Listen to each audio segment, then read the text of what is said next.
Hola, mi nombre es Sonia Ramírez y en esta ocasión hablaré del libro Las emociones políticas. ¿Por qué el amor es importante para la justicia? De la autora Martha Nussbaum y su tercera parte llamada Emociones públicas.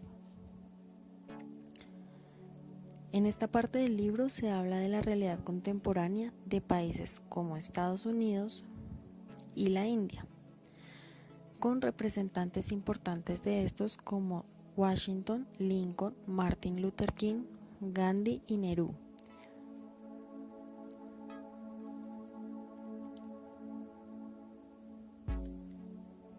Quienes respectivamente motivaron a las sociedades de sus países a tener un amor hacia sus naciones, cultivando emociones como el patriotismo y la compasión.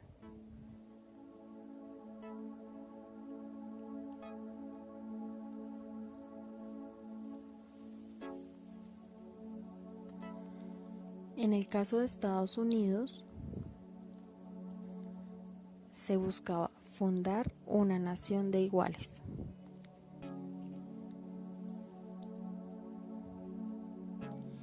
Y posteriormente terminar la injusticia de la esclavitud y la discriminación.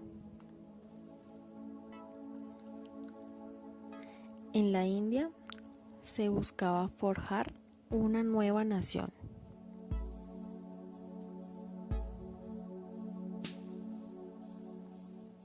Y a su vez luchar contra la pobreza y la desigualdad. Iniciaré hablando de George Washington. George Washington nació en el año 1732, un 22 de febrero. Fue el primer presidente de los Estados Unidos y jugó un papel importante en la independencia como comandante en jefe del ejército rebelde. Es proveniente de inmigrantes ingleses asentados en la colonia de Virginia y es considerado como uno de los padres fundadores. Se casó con Martha Dandridge, viuda y dueña de una gran fortuna de Virginia, quien tenía 2 hijos a quienes Washington adoptó como propios.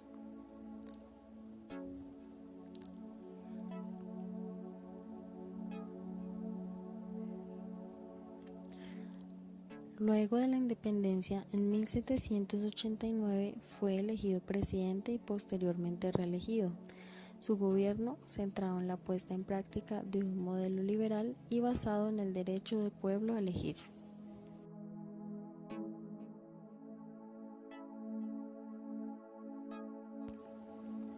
En el argumento del libro, la autora destaca el carácter carismático del presidente, quien era considerado como un héroe militar.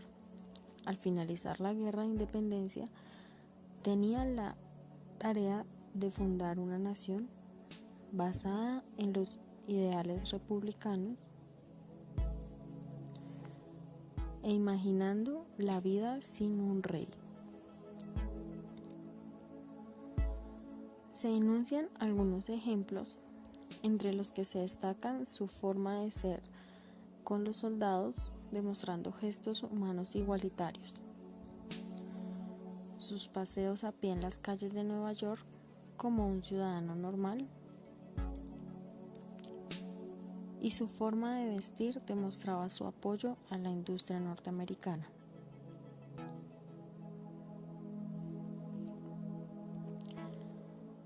Estos eran símbolos de la unión, la devoción al nuevo Estado y a las ideas centrales de la nación.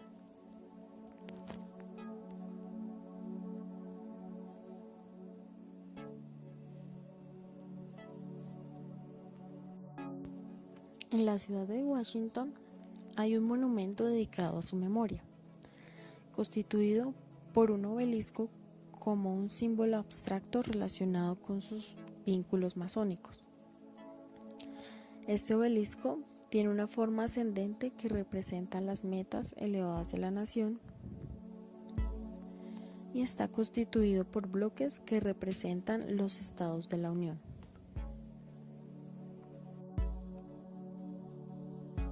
Ahora hablaré de Abraham Lincoln.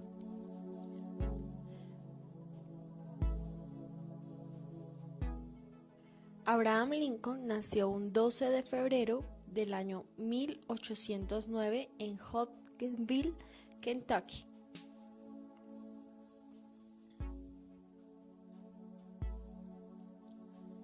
Proveniente de una familia humilde,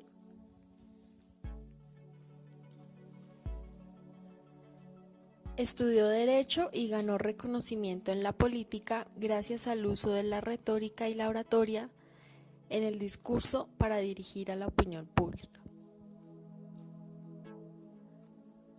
En 1834 fue elegido como diputado en Illinois y en 1860 fue elegido presidente, convirtiéndose en el 16º presidente de los Estados Unidos, siendo candidato del Partido Republicano. Durante su tiempo de mandato se produjo la Guerra Civil o de Secesión, iniciada en 1861 hasta 1865, en la cual se enfrentaban los estados del norte, donde existía un crecimiento de la industria, la modernidad y se rechazaba la esclavitud. Estos se enfrentaban contra los estados del sur, donde existía una aristocracia que basaba su economía en la agricultura, especialmente el algodón, y sostenían con esto la esclavitud. En el año 1863, Lincoln realiza la Proclamación de Emancipación, con la que se le daba la libertad a los esclavos en los estados rebeldes. El 19 de noviembre del mismo año, Lincoln realiza uno de los discursos memorables de los Estados Unidos, el discurso de Gettysburg. Pronunciado durante la inauguración del Cementerio Central de Gettysburg, este discurso se caracteriza por recordar la historia en la Declaración de Independencia, que compilaría los ideales fundacionales en los cuales la nación sería concebida en libertad y con el principio de que todos los hombres son creados iguales. Se refiere a cómo la guerra pone a prueba a la nación y a dichos ideales por los que aquellos que murieron habían luchado, e invita a los vivos a continuar con la tarea de estos. Lincoln busca con esto un nuevo nacimiento en la nación consagrada a la igualdad humana, generando así emociones eudemónicas para lograr un fin común, el de la unidad de la nación. En la actualidad, este discurso es utilizado en las escuelas estadounidenses para enseñar estos ideales de la nación a los niños, siendo importante para generar los sentimientos en muchas generaciones, pues encierra de manera simple y concisa elementos de la historia, los ideales fundacionales y un posible futuro de sacrificio y unión por esos ideales. En 1865 Lincoln es reelegido como presidente y el 4 de marzo pronuncia el discurso de su segunda investidura. En este, así como en el discurso de Gettysburg, evoca la historia, esta vez del inicio de la guerra. Prosigue con la labor de reimaginación de la nación unida, donde prima el interés general. Luego menciona la situación de la esclavitud, siendo sensible al asco y al estigma del racismo, mostrando a los esclavos como humanos y con rostros iguales a todos. Termina con un llamado a la reconciliación, evocando a la compasión para todos los que sufrieron en la guerra.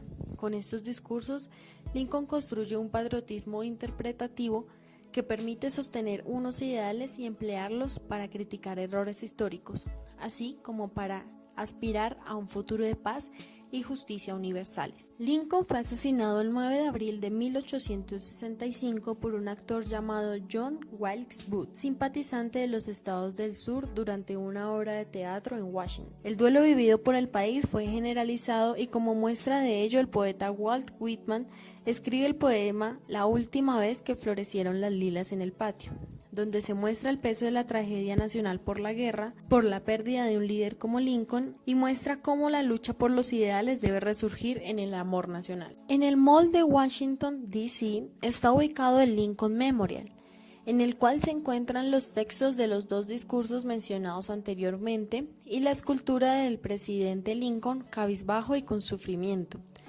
siendo una imagen poco heroica que evoca y conmemora la tragedia de forma solemne para inspirar a luchar por mantener los ideales generales.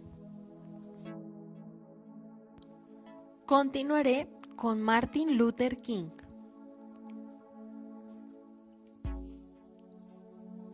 Martin Luther King nació en el año 1929, un 15 de enero en la ciudad de Atlanta, del estado de Georgia. Hijo de un pastor baptista, estudia teología en la Universidad de Boston.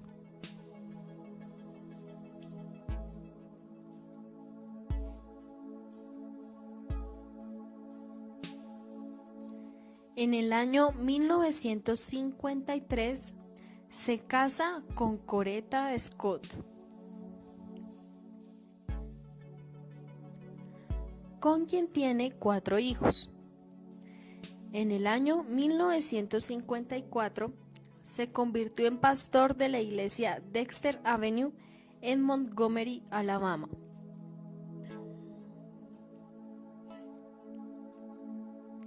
En 1955, la afroamericana Rosa Parks se niega a ceder el puesto a un blanco en la ciudad de Montgomery, hecho por lo cual la detienen y King dirige un boicot durante 385 días en contra de la segregación en los autobuses públicos, hecho que marca un inicio para el movimiento por los derechos civiles de los afroamericanos en Estados Unidos. En 1958, King funda la Conferencia por el Liderazgo Cristiano del Sur, para movilizar a las iglesias de los afroamericanos en defensa de los derechos civiles. King tuvo siempre conciencia sobre la segregación racial y social que vivían las personas de color, especialmente en los estados sureños. En el año 1959 realiza un viaje a India, donde se ve influenciado de gran forma por Gandhi y su doctrina de la no violencia y la lucha pacífica.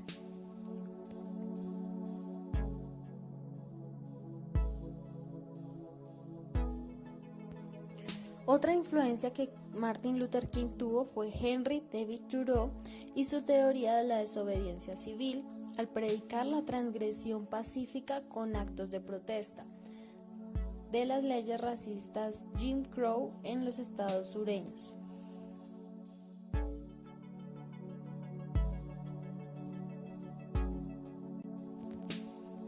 En 1960, uno de los sucesos más importantes en los que participó fue en la campaña de Birmingham, en la ciudad de Alabama, con una serie de actos donde se violaban las leyes consideradas injustas que generaban segregación y discriminación, como por ejemplo el acceso de afroamericanos a sitios públicos como bibliotecas, estacionamientos o comedores. Por esta situación, fue arrestado y encarcelado.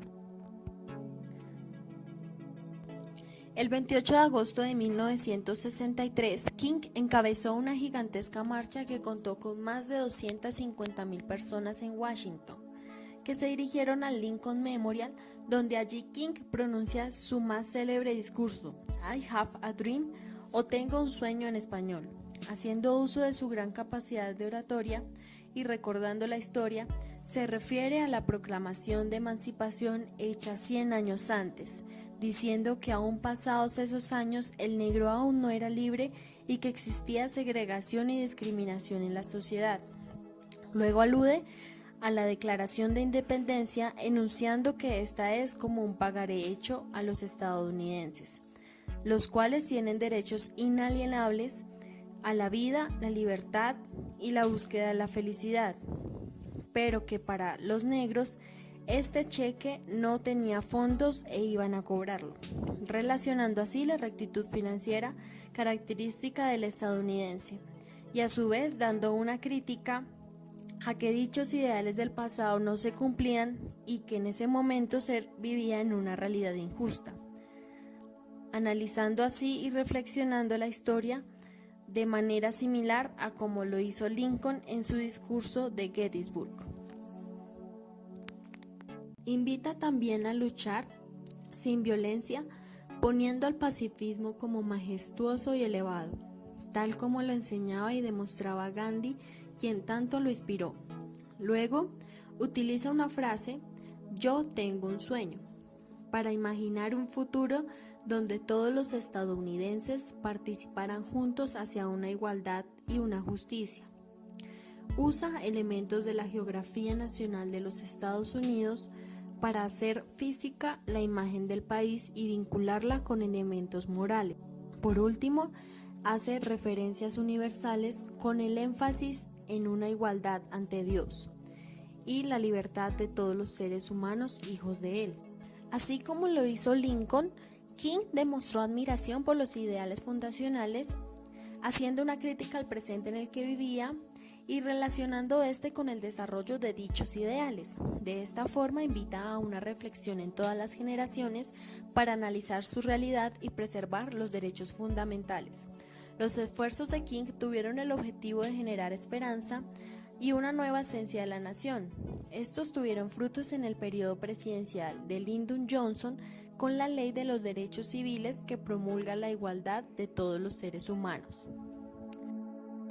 Martin Luther King fue asesinado el 4 de abril de 1968 a manos de un racista extremista llamado James Earl Ray, quien le disparó estando en un motel de Memphis junto con sus colaboradores. Su muerte provocó revueltas violentas en ciudades de Estados Unidos. Continuaré hablando de Mohandas Gandhi, o como es también llamado Mahatma, que significa gran alma, y fue un atributo puesto por Tagore a Gandhi.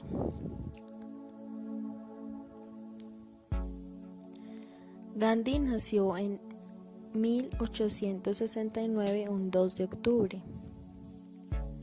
Proveniente de una familia de clase media alta, fue el menor de 4 hijos. Se casó a los 13 años en un matrimonio arreglado con Kasturba. Con ella tuvo 4 hijos. Estudió en Gran Bretaña durante 3 años Derecho, donde se interesó por los libros religiosos, los diversos sistemas culturales y descubrió Oriente a través de Occidente.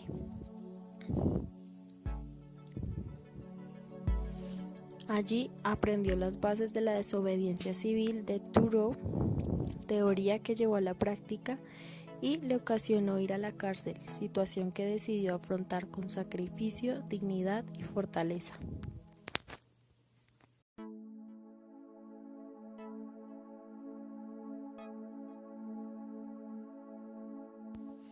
En 1893 viaja a Sudáfrica a ejercer el derecho, pero allí vivenció la situación de segregación y prejuicio racial que se tenía contra los indios en ese país. Por eso empezó a utilizar formas de no violencia para protestar y alcanzar la paz. Este actuar implica autocontrol y paciencia. Allí fue dirigente de la comunidad india en Sudáfrica. Posteriormente, en 1915, vuelve a la India y se da cuenta de la opresión imperialista de los ingleses hacia los indios.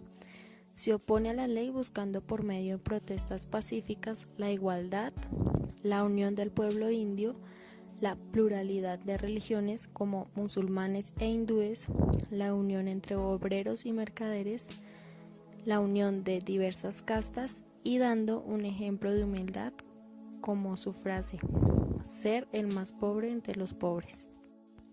En 1930 realiza una marcha de campaña en la no violencia dirigida a protestar por el impuesto inglés sobre la fabricación y la venta de sal. Esta se dirigió al mar Arábigo de Dundee con un recorrido de 400 kilómetros. Gandhi utiliza varios símbolos como el bañarse en el mar y fabricar sal ilegalmente evaporando el agua en su mano, simbolizando así una nueva nación y demostrando la igualdad entre los hombres y sus necesidades con la frase: después del aire y el agua, la sal es quizás el recurso más necesario para la vida, algo común a ricos y pobres. El 14 de agosto de 1949 se da la independencia de la India, marcada por la revolución de la no violencia en sus manifestaciones.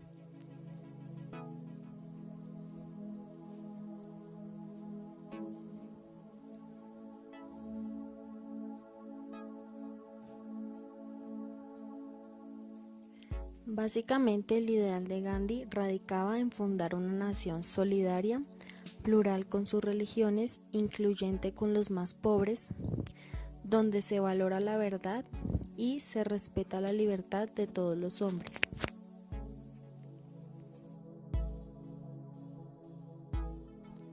Dichos ideales de la concepción de una nueva nación, Gandhi los transmitía por medio de símbolos como su cuerpo, como por ejemplo las recurrentes huelgas de hambre en contra del deseo humano y como estrategia de presión política pacífica.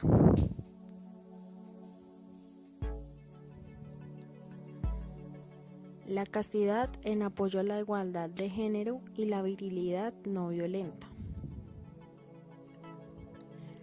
Promulga la inclusión de castas y religiones por medio de alegorías de elementos comunes a todos, como por ejemplo las prendas que utilizaba.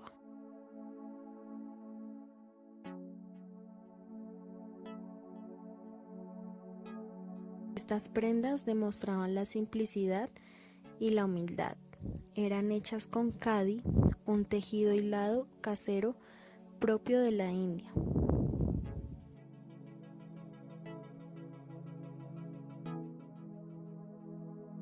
Queriendo así construir una identidad nacional y a su vez un patriotismo crítico de la realidad de la India.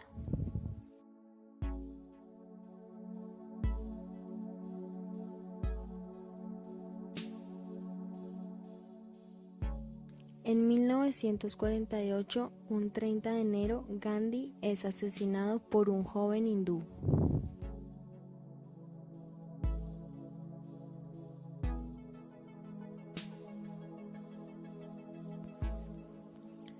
Por último, hablaré de Jawaharlal Nehru.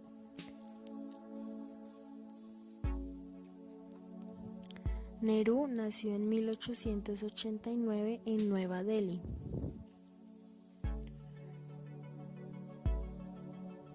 Fue miembro del Partido del Congreso y fue el primer presidente de la India independiente. Con sencillez y simplicidad se denominó en su discurso como el primer servidor del pueblo indio.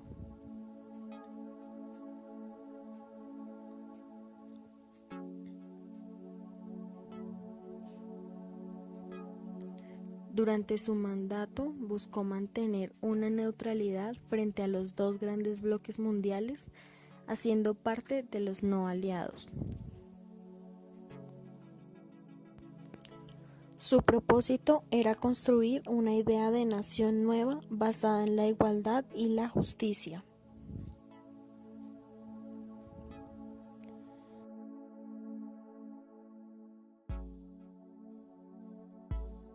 Que fuera una nación unificada con un trabajo en común por realizar, creando así un nosotros que incluyera a dirigentes y ciudadanos.